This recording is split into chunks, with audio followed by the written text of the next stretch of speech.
Parabéns, você é um vencedor. Já nasceu com essa condição. Para ser o que é, ganhou a primeira e a mais importante competição de toda a sua existência. Uma disputa mais concorrida do que qualquer vestibular, do que qualquer concurso público. Você contrariou estatísticas, desafiou regras matemáticas de probabilidade e zombou da sorte. Derrotou outros 300 milhões de concorrentes. Inicio o vídeo com esse texto de Carlos Dias. Existe um estudo que foi publicado pela revista Abril. Você venceu mais de 300 milhões de espermatozoides. Então, esse nosso encontro não é outra coisa senão um milagre. Bem, pessoal, quero deixar um adendo aqui. Assista o vídeo completo. Por quê? Dentro de um texto existe um contexto. Eu tenho plena convicção que o testemunho que eu vou passar para vocês aqui de como eu fui aprovado no concurso público vai servir como base e vai consubstanciar todos os ensinamentos que eu vou passar ao fim do vídeo. Então, assista o vídeo na íntegra. E eu tenho certeza que se você aplicar tudo que eu vou passar ao fim aqui e usar esse exemplo meu na sua vida, que o caminho vai ficar muito melhor. É um caminho árduo, é um caminho difícil, que exige renúncias, mas esse vídeo aqui pode somar e agregar na sua caminhada. Sem mais delongas, vamos pro vídeo. Bem, tudo começou no dia 6 de janeiro de 2021. Estava no meu computador e acabei me surpreendendo com a coletiva de imprensa. Estava sendo divulgado, sairia o edital para a Polícia Rodoviária Federal. E resumindo a história, eu coloquei muito coração.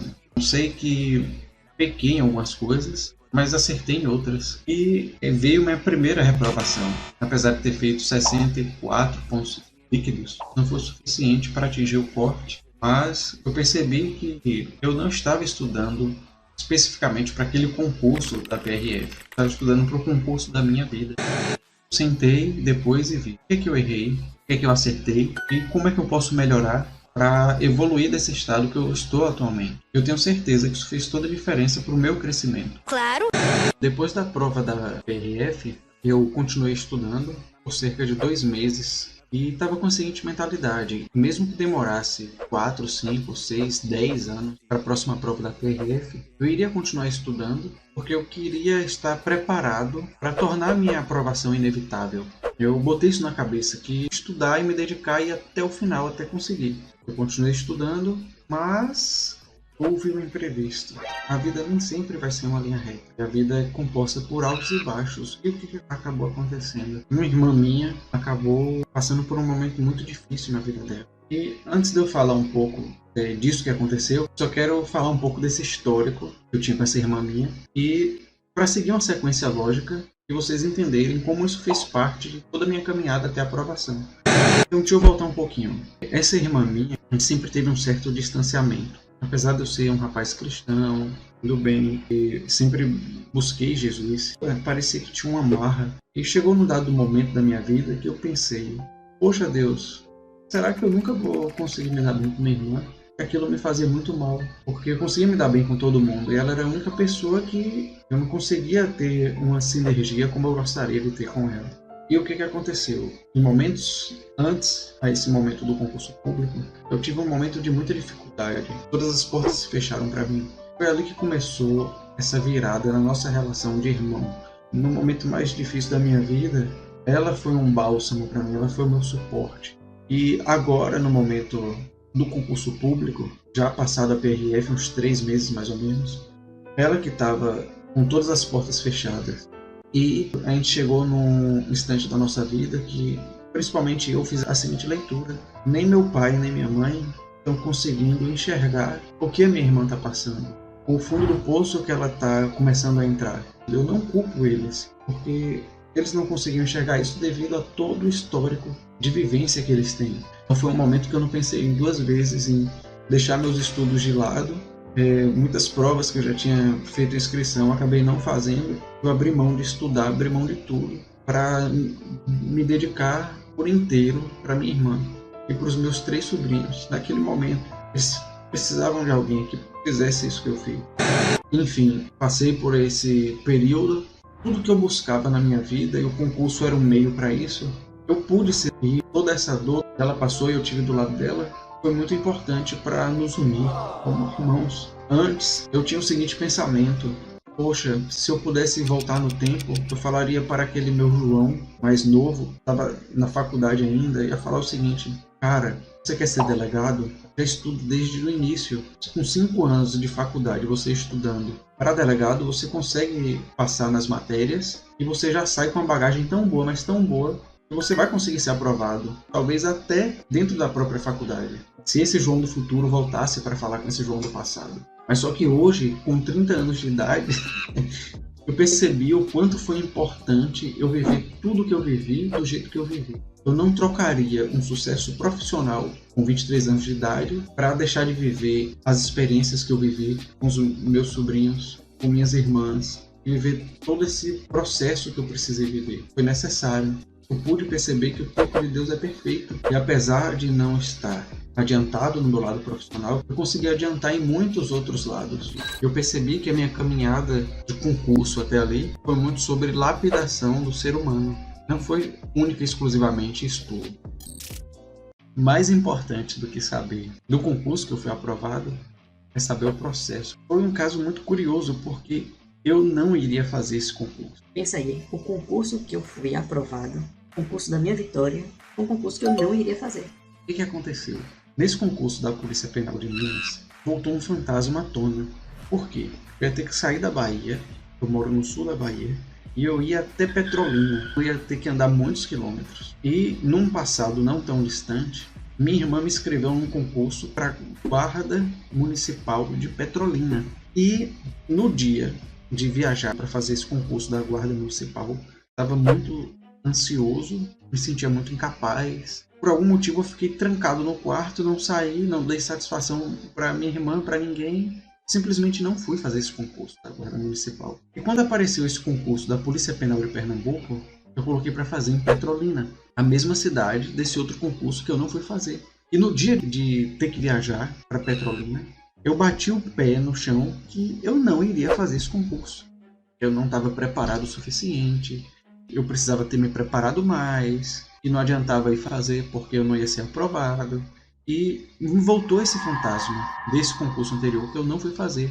Eu simplesmente decidi não ir fazer. Mas só que de última hora, minha irmã mais velha, eu até agradecer de coração que a ela me ligou depois que eu já tinha desistido. E ela me deu todo o apoio que eu precisava. E depois dessa ligação que ela fez, eu acabei ligando para o meu tio e padrinho. E ele ficou de ir comigo até Petrolina. Só que dessa vez eu consegui vencer esse ânimo que me jogava para baixo para não fazer. A gente começou a resolver tudo e tal. Fui procurar algum hotel para ficar em Petrolina. Acabei encontrando um na internet, depois de muito procurar. Mas só que essa moça começou a botar muito porém. E quando eu já estava até desistindo novamente, meu pai me deu uma ideia. Falou: filho, pare em algum local no caminho e depois você segue sua viagem a Petrolina.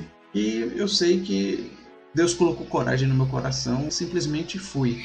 E quando estava próximo a Petrolina, à noite e perigoso, a gente resolveu parar numa cidade chamada Senhor do Bonfim, aqui na Bahia. E foi bizarro porque quando eu cheguei nessa cidade chamada Senhor do Bonfim, fui muito bem recebido. Parecia ser um lugar muito bacana. A mulher da pousada super receptiva. Lembro até o nome da pousada, era Maranata. E aconteceu uma coisa muito forte. Quem acredita em Deus vai ficar muito tocado com isso que aconteceu, porque é inexplicável. Humanamente é inexplicável. Em meio àquela situação que eu estava de muita ansiedade, eu pedi para ir ao banheiro. E quando eu cheguei lá no banheiro, tinha a seguinte mensagem pregada na porta do banheiro. Vou botar aqui e vocês vão acompanhar comigo. Eu vou ler aqui para vocês. Para cada pensamento negativo, nosso Deus tem uma resposta positiva. Você diz: isso é impossível. Deus diz: tudo é possível. Lucas 16:27. Você diz: estou cansado. Deus diz: eu te darei o repouso. Você diz: ninguém me ama de verdade. Deus diz: eu te amo. Você diz: não tenho condições. Deus diz: minha graça é suficiente. Você diz: não vejo saída. Deus diz: eu guiarei teus passos. Você diz: eu não posso fazer. Deus diz: tu podes fazer tudo. Você diz: estou angustiado. Deus diz: eu te livrarei da angústia. Você diz: não vale a pena. Deus diz: tudo vale a pena, não temas. Você diz, eu não mereço perdão. Deus diz, eu te perdoo. Você diz, não vou conseguir. Deus diz, eu suprirei todas as suas necessidades. Você diz, estou com medo. Deus diz, eu não te dei um espírito de medo. Você diz, estou sempre frustrado e preocupado. Deus diz, confia-me todas as suas preocupações. Você diz, eu não tenho talento suficiente. E Deus fala que vai te dar sabedoria. Você diz que não tem fé e Deus fala que vai dar a cada um uma medida de fé. Você diz, eu me sinto só e desamparado. Deus diz, eu nunca te deixarei nem te desampararei. Não conte para Deus o tamanho do seu problema. Conte para o seu problema o tamanho do seu Deus. Então, pessoal, quando eu cheguei lá nesse hotel, eu senti algo sobrenatural. E foi uma promessa que Deus fez. Ali, tudo daria certo. Engraçado que, mesmo com tudo dando certo no improviso, e principalmente mesmo com aquela mensagem, eu ainda me questionei assim, poxa, será que eu vou conseguir mesmo? Eu fiquei com aquela confiança, mas aquela confiança com o pé atrás, devido ao meu histórico. Mas foi uma coisa que já me deu um novo ar de esperança. Ali já comecei a virar o jogo e acreditar que realmente seria possível. Enfim, eu sei que dormimos e quando eu saí de lá eu tive plena convicção que foi um achado. Eu poderia ter ficado em tanto local, mas que no local providenciado. Fui a Petrolina. Fiz a prova, estava uma prova muito desafiadora. Comecei por português, mas só que à medida que a prova foi passando, eu fui ficando muito exausto e muito cansado e não conseguia ter o mesmo desempenho. E quando chegou na redação, aconteceu algo muito curioso. Foi o mesmo tema da redação da Polícia Penal de Minas, que era uma redação voltada aos direitos humanos. Mas nessa prova da Polícia Penal de Pernambuco, diferentemente da prova da Polícia Penal de Minas, eu saí com a sensação de que eu poderia ter feito mais. Eu comecei mais ou menos e depois eu consegui fazer uma boa redação. E com relação às questões, eu fiquei muito desacreditado, porque eu pensei, tem muita gente que já vem embalada aí de outros concursos, teve uma chuva de concursos policiais. Eu acho que o tanto que eu fiz não vai ser o suficiente para ser aprovado. Enfim, retornei para minha vida normal, continuei estudando, retornei para a Bahia. Dado certo período, chegou o resultado da prova. Uma coisa que eu aprendi fazendo prova de concurso é esperar sempre o gabarito oficial. Quando saiu o gabarito oficial, aconteceu uma coisa engraçada. Foi engraçado agora, porque na hora foi um terror. Mas quando saiu o gabarito oficial, eu comecei a corrigir. E depois que eu corrigi a prova, eu percebi que em algumas matérias, ou foi no geral, eu não consegui bater o índice mínimo. Falei para os meus pais, infelizmente não deu certo. E não foi dessa vez que eu fui aprovado. Não vou continuar estudando. Mas só que depois que passou um tempo, percebi que eu corrigi errado. Porque eu contei todas as questões como se elas tivessem peso 1, mas na realidade tinha peso 1,25, se eu não me engano. Aí quando eu recontei, eu consegui entrar, fazer as pontuações mínimas. Mas mesmo assim ainda estava desacreditado. Eu falei, poxa, minha nota melhorou bastante, mas mesmo assim, eu acho que eu não vou conseguir ser aprovado. Sabe de nada, inocente! Depois de um certo tempo saiu o Diário Oficial de Pernambuco. No Diário Oficial de Pernambuco, o nome dos aprovados. Eu lembro que era madrugada, se não me engano, 2, 3 da manhã. E por curiosidade eu falei, sabe de onde eu vou olhar? E por incrível que pareça, quando eu usei o atalho lá para pesquisar, botei meu nome, apareceu meu nome no Diário Oficial. Na hora, foi uma sensação assim indescritível, porque eu não estava esperando aquilo. E passou um filme na minha cabeça de tudo que eu tinha vivido até ali. E eu lembro que foi uma alegria muito grande. Meus pais estavam dormindo, obviamente, porque era de madrugada. E eu fiz questão de bater na porta, acordar os dois e chamar com muita pressa, assim, ó, vem cá, eu quero mostrar uma coisa pra vocês. E quando eu mostrei pra eles meu nome lá no Diário Oficial, foi um choro em família, um abraço, foi um momento de muita alegria. Mas só que era só o começo da minha luta.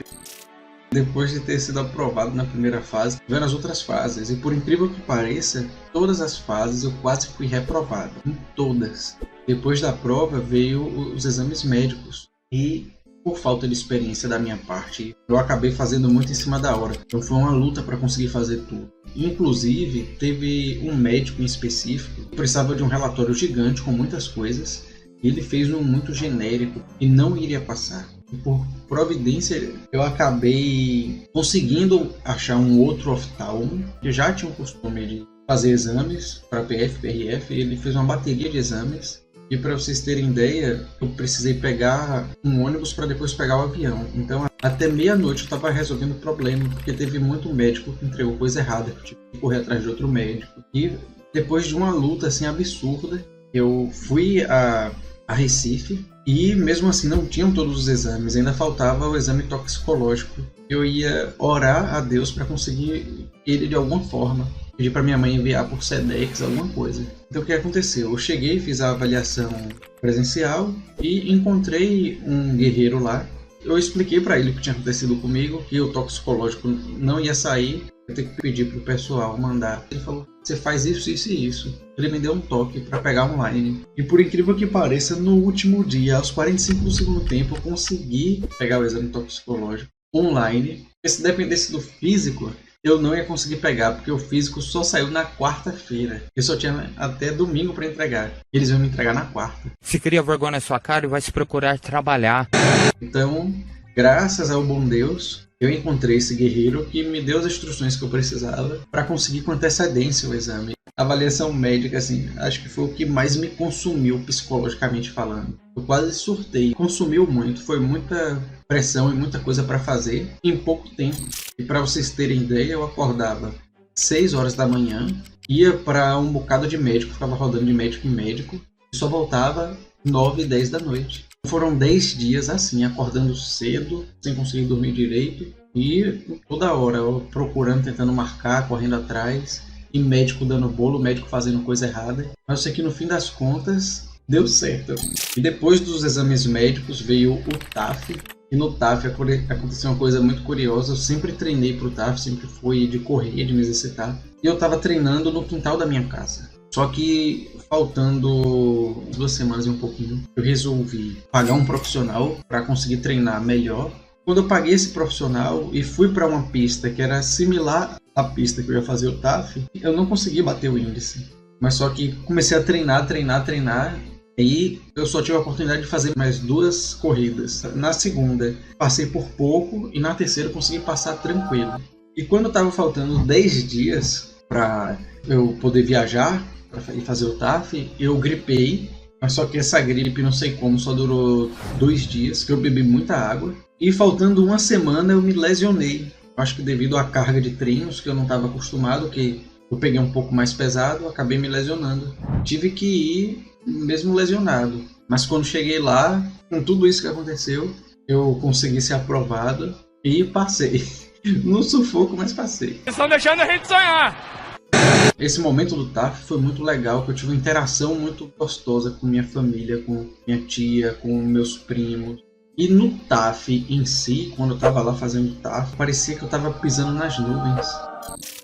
Até que eu tive o meu último momento, que foi o psicotécnico. Eu treinei antes um pouco e tal, tentar fazer ali na cara e na coragem, e quase fui reprovado. Sei que chegou um teste do cubo, eu falei, com certeza vou ser reprovado nesse teste do cubo. Foi um período de manhã e tarde. No período da manhã teve só esse teste do cubo, que eu fiquei muito inseguro, pensei que ia perder, mas só que me falaram que poderia perder 1. Se perdesse 2, você estava fora. Daí, quando chegou no período da tarde, eu resolvi até dar uma estudada mais nas apostilas e tudo, pegar a bizu. E quando chegou nos testes finais, para ser mais exato, no último teste, aconteceu uma coisa assim bizarra. Eram 15 questões, e das 15 questões, chegou um momento que na hora de passar para o gabarito, eu pulei uma questão e saí passando tudo errado. Como você é burro? Antes de começar o psicotécnico, o que é que eu falava pro pessoal? Eu falei, pessoal, é só manter a tranquilidade. E pra pessoa perder, a pessoa vai ter que se esforçar muito. E o que que aconteceu comigo? Eu me esforcei muito para perder. Eu falei, poxa, pensa aí, a pessoa nadar, chegar aqui no psicotécnico e morrer depois de tanto esforço, depois de tanto sacrifício. E antes de sair esse resultado, eu tive uma conversa com Deus, eu fiz uma oração. Eu falei, Deus, aconteça o que acontecer, eu já estou muito feliz por ter vivido isso tudo. Se eu tiver que voltar para minha casa com essa reprovação no psicotécnico, eu vou ficar muito feliz por ter vivenciado tudo isso. Vivido uma aprovação, por ter passado fase por fase do jeito que eu passei. Eu vou continuar estudando para o concurso da minha vida. E se perder, vai ser uma coisa da minha responsabilidade. Eu pisei na bola, eu me esforcei para perder, mas eu entrego nas tuas mãos, que seja feita a tua vontade. E nesse meio tempo eu acabei perdendo uma prima minha que acabou falecendo também. Mas eu agradeci a Deus por antes dela morrer eu ter tido um contato com ela. Tido momentos legais de dividir com ela a emoção de ter sido aprovado no TAF, ter sido aprovado no concurso público. Vou deixar aqui com vocês uma foto que eu tirei com ela. Essa foto que eu deixei aí, o último abraço que eu dei nela, eu não sabia que seria meu último abraço. Então, naquele momento que eu esperava o resultado do psicotécnico, desacreditado, até pensando que eu ia ser reprovado, eu botei meu joelho no chão e comecei a agradecer a Deus por ter tido a oportunidade de ter um tempo com a minha prima antes dela partir. Desculpa, gente, vou dar uma pausa aqui.